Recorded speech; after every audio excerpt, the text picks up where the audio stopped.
Dear students, I am your teacher Dr. Irfan Ali with the new lecture of course Post Harvest Horticulture, that is HORT 508. Dear students, up till now we have studied different pre-harvest factors which were affecting the quality and post-harvest life of the produce. Those were the nutritional factors, those were the managerial factors, those were the cultivation factors, and we have discussed those in detail about the mechanisms, how they affect the quality and post-harvest life.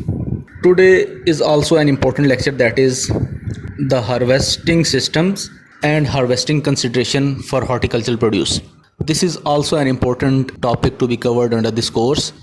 As you know that if we are able to have a quality produce but we are failed to harvest it properly, then we will not be able to market that quality produce, and similarly the post-harvest performance of that produce will also be badly affected. So students, let's start the lecture, that is harvesting of horticultural produce and different harvesting systems. So first of all, we will define what is harvesting. Harvesting is the gathering or collection of mature crop from the field for one growing season. It can be a single harvest or a single picking, as in case of potatoes or tuber crops or crops that are under the soil, or it can be multiple harvest in case of most of the fruits, that is strawberries, peaches, nectarines, plums, etc. Dear students, the harvest makes the end of the growing season and has a significant influence on the quality and post-harvest performance of the produce, as we have discussed earlier. If not performed on the proper time and with accuracy, the grower can face the problems ultimately affecting the quality and post-harvest performance of the produce. So we will see what are the goals of harvesting. So the goals of harvesting are to gather the commodity that we have produced from the field at the proper level of maturity with a minimum of the damage and loss as rapidly as possible and at a minimum cost. This is the goal of harvesting. So students, now we will see that when to harvest the commodity. So it should be kept in mind before discussing this topic that once the crop is harvested, the quality can no longer be improved, but it can be maintained for a certain period of time with proper post-harvest management system and techniques like different treatments of phytochemicals, similarly by using different packaging materials and providing controlled atmospheric storage.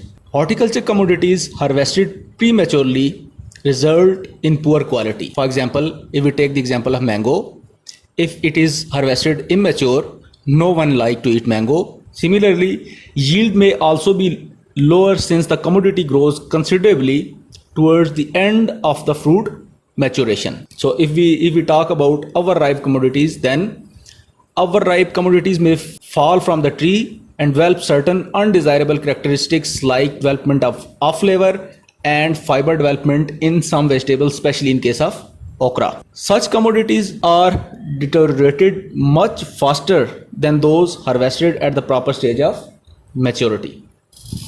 Furthermore, there will be their deterioration in quality and severe infestation of pests and diseases, as our mature commodities are more susceptible to pests and diseases and more susceptible to mechanical damage. So if we conclude from this slide, we can say that harvesting at proper maturity is the guarantee of quality as well as the post-harvest life of the horticulture produce.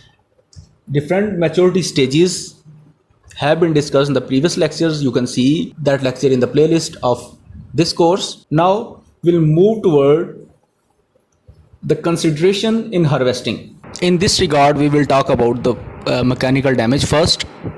Mechanical damage includes bruisings, cuts, abrasions, and such type of damages that are caused during the harvest as well as transportations. Students, consumer primarily judge fruit quality based on the appearance, and even moderate amount of bruising can reduce the consumer acceptance. So it is a very critical topic. Traditional methods of harvesting cause mechanical damage more as compared to the modern ones. We will discuss it in the later stages of the lecture. These mechanical injuries are the avenues for microorganisms.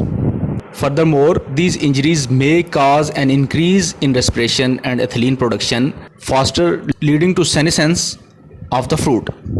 So, what are the remedies or solution to avoid these mechanical damage? Is to use picking poles and collection baskets, use of scissors or sharp knives, use of ladder for larger trees,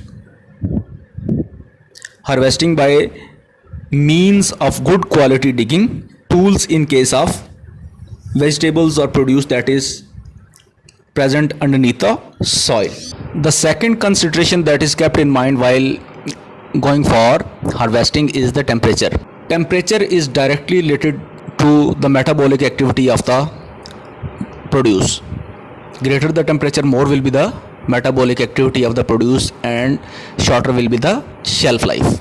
So in the countries like Pakistan, where the farmers have limited facilities of pre-cooling, it is better to harvest early or as late as possible in such condition. Even though if you have the facilities of pre-cooling, harvesting early or late in the evening will be better option to enhance the shelf life. Citrus, mango and leafy vegetables should be harvested later in the day. In the morning, turgor pressure is high, because of which fruits are prone to more damage. For example, in case of mango, latex flow is an issue during harvest, which is more prominent during the morning harvest.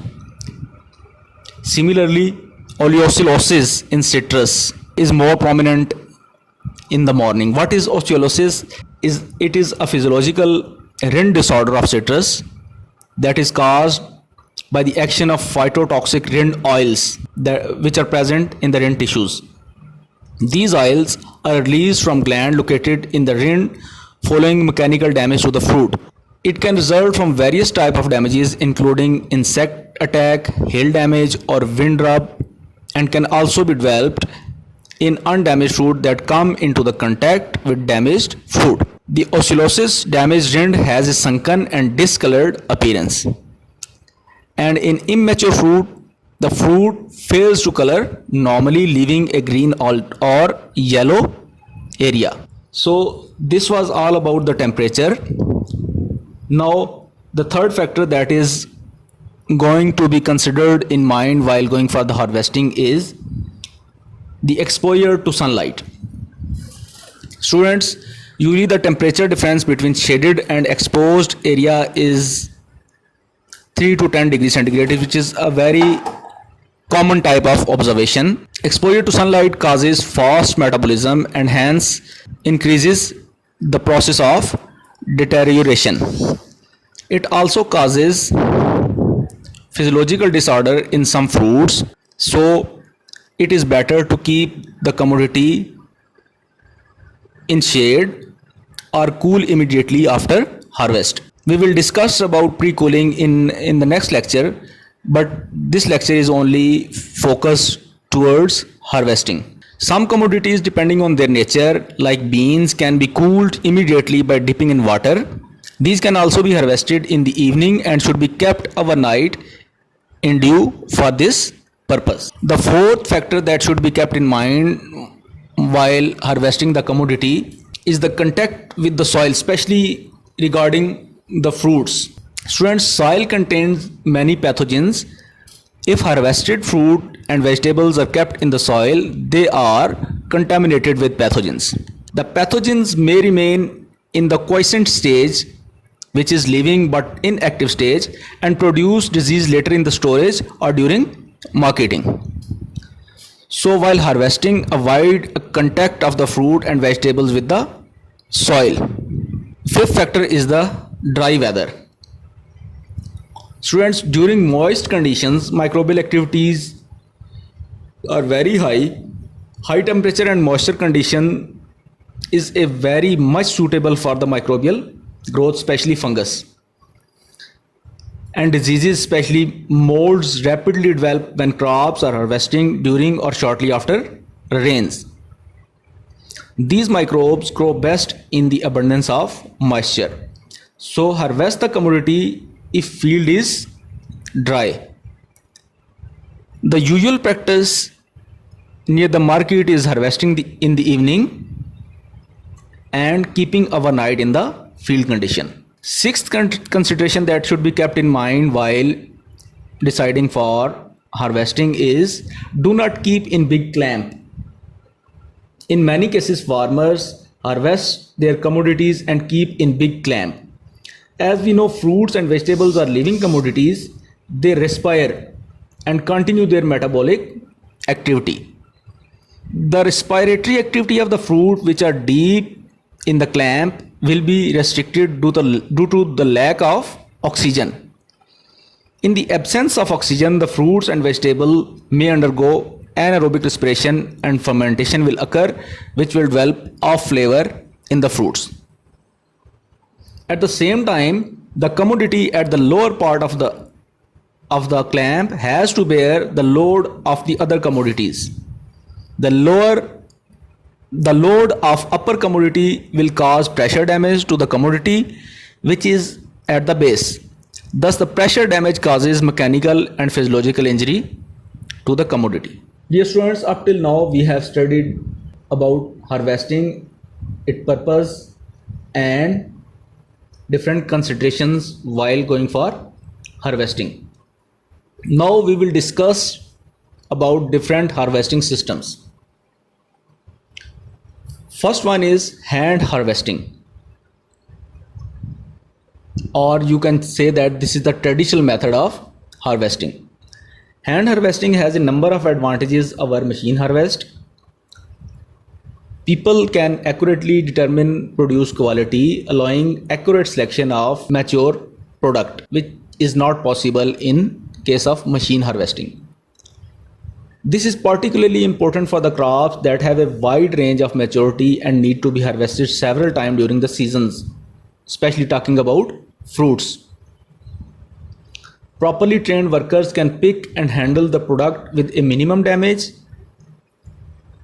Many fresh market products have a short shelf life if they are bruised or damaged during harvest and handling, which can be minimized in case of hand harvesting. The rate of harvest can easily be increased by hiring more workers. This allows a grower to match harvest capacity with the cropping cycle without idling expensive machinery. Students, hand harvesting also requires a minimum of capital investment, although some growers do provide housing for their employees. The main problem with hand harvesting centers around the labor management. Labor supply is the problem for growers who cannot offer a long employment season. Labor strikes during the harvest period can be costly for the growers. In recent years, costs associated with complying with labor regulations, especially in the developed countries, has increased significantly. In spite of these all problems, quality is so important to marketing fresh market commodities successfully that hand harvesting remains the dominant method of harvest for most fruits and vegetables and for all cut flowers. Students, effective use of hand labor requires careful management. New employees must be trained to harvest the product at the time, at the required quality, and at an acceptable rate of productivity. Employees must know what level of performance is expected of them and must be encouraged and trained to reach that level. Students, well-managed employees enjoy their jobs and can be more productive than those who are poorly managed. Therefore, employees management is very important. Benefits such as paid vacations, and health insurance help ensure the return of already trained employees. Maintaining product sanitation requires that workers be provided with regularly cleaned, supplied, and emptied toilet facilities.